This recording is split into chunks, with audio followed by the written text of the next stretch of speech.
दोस्तों, world economic forum ने 2030 के लिए कुछ बहुत ही शॉकिंग प्रेडिक्शंस करी है। और ये जो प्रेडिक्शंस है, इसमें से दो अभी हम जानेंगे। आप देखोगे कि ये जो 2030 के लिए प्रेडिक्शंस करी है, इसकी प्रिपरेशंस ऑलरेडी स्टार्ट हो चुकी है और वो पूरा ट्रेंड आप वन बाय वन करके ऑब्जर्व कर पाओगे। पहली प्रेडिक्शन सुनते हैं। सबसे पहली प्रेडिक्शन है, all products will have become services. यानी कि जितनी भी प्रोडक्ट्स है आप जो अभी ओन करते हैं, उदाहरण के लिए आपकी गाड़ी है, आपका हाउस, आपकी प्रॉपर्टी है, आपका मोबाइल फोन है, आपके कपड़े हैं, आपके जितने भी प्रोडक्ट्स हैं, आपकी वॉशिंग मशीन, आपका ओवन, ये सारे जो प्रोडक्ट्स हैं ये सर्विसेज में कन्वर्ट हो जाएंगे। इसका बहुत बड़ा उदाहरण आप देखिए, इस समय पर भी आप बहुत सारे प्रोडक्ट्स को एज सर्विसेज अवेल करते हैं। सिंपल से एग्जांपल से समझिए, आपको अगर एक कंट्री से दूसरी कंट्री में ट्रैवल करना है, मान लो आपको इंडिया से ऑस्ट्रेलिया में ट्रैवल करना है, तो आप क्या करते हो? आप एरोप्लेन की जो सर्विसेज है उन्हें अवेल करते हो। ऐसा तो नहीं है आप खुद का प्राइवेट जेट खरीदते हो और तब जाते हो ऑस्ट्रेलिया, नहीं ना। क्यों? क्योंकि प्राइवेट जेट खरीदना काफ़ी एक्सपेंसिव है, तो आपको लगता है कि बेटर आइडिया है कि आप एरोप्लेन की सर्विसेज अवेल करो। सीधा जाके टिकट खरीदी और सर्विस अवेल कर ली। यानी कि बहुत सारे लोगों ने मिलकर उस एरोप्लेन को रेंट पे ले लिया, कुछ ऐसे समझ सकते हैं, या फिर सर्विस अवेल कर लिए एरोप्लेन की, बजाय कि उस प्रोडक्ट को खरीदने के। यहाँ पे प्रोडक्ट क्या है? एरोप्लेन। यहाँ पे प्रोडक्ट महंगा है, सर्विस सस्ती है। आप दूसरे उदाहरण से समझिए, पुराने ज़माने में जो वीडियो प्लेयर होता था, तो उस वीडियो प्लेयर को लोग खरीदना थोड़ा एक्सपेंसिव लगता था, तो बहुत सारे लोग उसे रेंट पे लिया करते थे। क्यों? क्योंकि प्रोडक्ट महंगा था, वीडियो प्लेयर। आपके पास खुद की कार नहीं है तो आप कैब सर्विसेज अवेल करते हैं। अभी कार प्रोडक्ट जो है वो महंगा है, तो बेस्ट आपको लगता है कि क्यों ना कैब सर्विसेज अवेल कर ली जाए। बिल्कुल वैसे ही इस समय पर आपके जितने भी प्रोडक्ट्स हैं वो सब कुछ सर्विसेज में कन्वर्ट हो जाएगा, ऐसा वर्ल्ड इकोनॉमिक फोरम कह रहा है। यहाँ तक कि ये जो डैनिश पॉलिटिशियन है ईडा ऑकिन, वो वर्ल्ड इकोनॉमिक फोरम के जो विजन है इसे ऐसे डिस्क्राइब करती है बहुत ही मज़ेदार तरीके से। I don't own anything, I don't own a car, I don't own a house, I don't own any appliances और एनी क्लोथ्स। मतलब ईडा ऑकिन के हिसाब से वो खुद के कपड़े भी ओन नहीं करेंगे फ्यूचर में। इनफैक्ट इन्होंने जो कपड़ों का एग्जाम्पल दिया है ये आज हो भी रहा है। इनफैक्ट बहुत सारी जो वेडिंग्स होती है उसमें जो ब्राइड होती है वो अपना लहंगा जो है, उनकी जो ज्वेलरी है, वो उसे रेंट पे लेते हैं। दोबारा यहाँ पे जो प्रोडक्ट है वो आप ओन नहीं कर रहे हो, बल्कि आपका जो प्रोडक्ट है लहंगा वो एक सर्विस में कन्वर्ट हो चुका है। और इसका एक और उदाहरण है कि बिग बॉस में जो हिना खान आई थी, बहुत ज़्यादा ऐसा कुछ न्यूज़ फैली थी कि हिना खान के जितने भी नाइट सूट्स है, वो हर दिन एक अलग नाइट सूट पहनती थी, वो सब कुछ वो रेंट पे लेकर आई थी। तो ऐसी बातें भी चली थी। तो ऑलरेडी जो बहुत सारे स्टार्स हैं, आपका कोई फोटो शूट होता है तब भी वो सारे कपड़े रेंट पे आते हैं। अब आप अच्छे से समझ पा रहे होंगे कि वर्ल्ड इकोनॉमिक फोरम जो द ग्रेट रीसेट प्रमोट करता है, उसकी जो टैगलाइन है, you will own nothing and you will be happy, ये उसकी टैगलाइन है। इस समय पे आप समझ पा रहे होंगे कि कैसे आप कुछ भी ओन नहीं करोगे 2030 तक और फिर भी आप बहुत ज़्यादा खुश होंगे। अब आप इस और एग्जाम्पल से समझिए, क्योंकि अब आपके मन में प्रश्न आया होगा, तो मैम क्या ये जो हमारी प्रॉपर्टी है, हमारा घर है, ये भी हमसे छीन लिया जाएगा? ये हाउस भी हम ओन नहीं करेंगे, बल्कि ये भी एज सर्विस, रेंटल सर्विसेज होगा। तो अब ये ऐसा होगा या नहीं, ये तो वक्त ही बताएगा, क्योंकि इसमें बहुत सारे फैक्ट्स और भी ऐड हो जाते हैं। लेकिन आप एक इम्पॉर्टेंट चीज़ समझिए कि इस समय पर मान लो आप दिल्ली में रह रहे हो, आप दिल्ली आते हो, यहाँ पे करीब 60 लाख का अगर आप घर लेते हो तो वो आपको ज़्यादा इजी लगेगा बाय करना 60 लाख का घर, या फिर आप रेंट पे लेना चाहोगे कि हर महीने आप 15,000 का रेंट दो। ये बेसिक सा एग्जाम्पल है। बहुत सारे जो यूथ है जो अभी अभी जॉब करने लगे हैं, उनके पास इतना पैसा नहीं होता, तो बहुत सारा वो जो यूथ है वो रेंट पे घर लेना प्रेफर करते हैं। ये सिंपल सा उदाहरण है।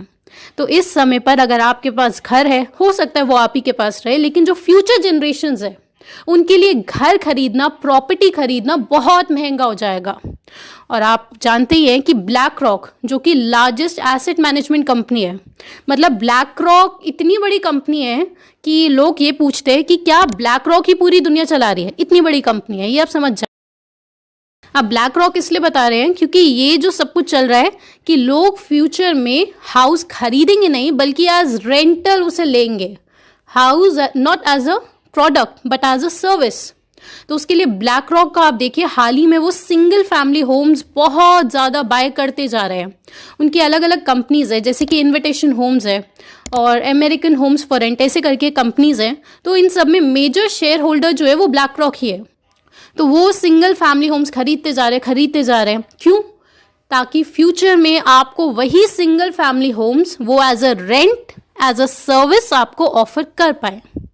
तो आप यहाँ पे देख पा रहे होंगे कि एक बूमिंग ट्रेंड है जहाँ पे लोग प्रोडक्ट्स ओन नहीं कर रहे हैं बल्कि सर्विसेज को अवेल कर रहे हैं। आपको अगर वॉशिंग मशीन यूज़ करनी है, आपको लगेगा खुद की खरीदने से बेटर है कि आप उसे रेंट पे ले लो। जब भी यूज़ करनी है वॉशिंग मशीन, आप उसे रेंट पे लो। अब आप सोचेंगे मैम ये तो बहुत इतने महंगे कोई प्रोडक्ट्स है नहीं, लेकिन बात यही है कि इन सारे प्रोडक्ट्स को महंगा बना दिया जाएगा। क्यों बनाया जाएगा? इसे वर्ल्ड इकोनॉमिक फोरम का विजन है, क्योंकि अब उन सारे प्रोडक्ट्स की इन्वायरमेंटल कॉस्ट ऐड होगी। इन्वायरमेंटल कॉस्ट का मतलब है कि हर चीज़ का कार्बन प्राइस निकाला जाएगा, ऐसा इनका विजन है। और यही इनकी दूसरी प्रेडिक्शन है। There is a global price on carbon, यानी कि एक प्रोडक्ट को बनाने में जितनी भी इन्वायरमेंटल कॉस्ट आ रही है उसे ये लोग ऐड करेंगे और उसके बाद उस प्रोडक्ट का प्राइस सेट किया जाएगा। ऐसा इनका दूसरा प्रेडिक्शन है। तो there is a global price on carbon. Carbon tax तो है ही, और साथ में यहाँ पे बहुत बड़ा प्रश्न उठता है कि क्या कार्बन टैक्स सही है? क्या कार्बन को सच में इतना ज़्यादा डिमोनाइज किया गया है? ये सब कुछ सही है? तो दोस्तों ये खुद में बहुत बड़ा टॉपिक है। फिलहाल बस यही कहेंगे कि आप एक इन्वायरमेंटलिस्ट है जॉन लॉम्बर्ग, आप इनको ज़रूर स्टडी कीजिए, क्योंकि यहाँ पे अगर इसी वीडियो में बताते तो काफ़ी लंबा हो जाएगा कि कैसे जो कार्बन है, जो ग्लोबल वार्मिंग है, जो क्लाइमेट चेंज है, उसको कैसे प्रेजेंट किया जा रहा है, कितनी ज़्यादा उसे इम्पोर्टेंस दी जा रही है और असलियत क्या है, उसके बारे में अगर आप जानना चाहते हैं तो आप जॉन लॉम्बर्ग को ज़रूर स्टडी कीजिए। वो हम फिर कभी किसी और वीडियो में डिस्कस करेंगे। लेकिन यहाँ पे आप समझ पा रहे होंगे कि कैसे ये दोनों जो प्रेडिक्शंस है वर्ल्ड इकोनॉमिक फोरम की कि 2030 तक आपके जितने भी प्रोडक्ट्स आप अभी ओन कर रहे हो वो सब कुछ सर्विसेज में कन्वर्ट हो जाएगा। आप लोग हर चीज़ का रेंट पे करेंगे। क्यों? क्योंकि प्रोडक्ट्स महंगे हो जाएंगे। और वही उनकी दूसरी प्रेडिक्शन है कि ग्लोबल प्राइस ऑन कार्बन पे ग्लोबल प्राइस लगेगा, हर चीज़ पे कार्बन टैक्स लगेगा। और अब आप सोचेंगे मैम इन सबका सोल्यूशन क्या है? ये जितनी भी चीज़ें हो रही हैं इनका सिर्फ एक ही सोल्यूशन है, वो है मास अवेयरनेस। मास अवेयरनेस ही इसका सोल्यूशन है और इसी के लिए IMPH नेटवर्क क्रिएट किया गया है। अगर आप और जानना चाहते हैं IMPH नेटवर्क के बारे में कि कैसे आप लोग भी उससे जुड़ सकते हैं तो आप ये वाला पार्ट देखिए। और अब आप मेरे नेक्स्ट वाक्य ध्यान से सुनिए। पहली चीज़, अगर आप इंटरनेशनल प्लान्स और ग्रेट रीसेट समझते हैं और वर्ल्ड इकोनॉमिक फोरम क्या कर रहा है वो आपको समझ आने लगा है और उसकी थोड़ी भी जानकारी रखते हैं, तो आपको बस क्लीन लिखकर KREEN ये लिखकर इस नंबर पर व्हाट्सएप करना है, जिसके बाद आप शॉर्टलिस्ट हो जाते हो और आपको टीम लाइफस्टाइल की लाइव ट्रेनिंग अटेंड करने के लिए फॉर्म दिया जाता है, जिसमें आपको बेहद ज़रूरी रिसर्च समझाई जाती है और जो इसका सोल्यूशन है IMPH उसका पार्ट 1 आपको समझाया जाता है। दूसरी ज़रूरी बात, बहुत सारे लोग पिछले 1.5 साल से हर महीने रेगुलर वेबिनार्स अटेंड कर रहे हैं, जिससे एक बड़ा ग्रुप बन चुका है आज, जिनके बहुत स्ट्रॉन्ग बेसिक्स हो चुके हैं और बहुत डीप नॉलेज हो चुकी है इन सारे एजेंडास की कि वर्ल्ड रीच ह्यूमन सिविलाइजेशन को किस दिशा में ले जा रहे हैं। वर्ल्ड इकोनॉमिक फोरम जिस स्पीड से फैल रहा है, हमें भी उतनी ही स्पीड से IMPH सोल्यूशन की तरफ बढ़ना है। आप जल्द ही ट्रेनिंग अटेंड करें और सोल्यूशन का हिस्सा बने, और आप लॉन्ग टर्म ट्रेनिंग अटेंड करें, क्योंकि तभी वो सोल्यूशन प्रैक्टिकल है। तो नेक्स्ट वीडियो में जल्द मिलते हैं, और तब तक आप ये वीडियो ज़रूर देखें ताकि आप और गहराई से सारा गेम प्लान समझ सकें।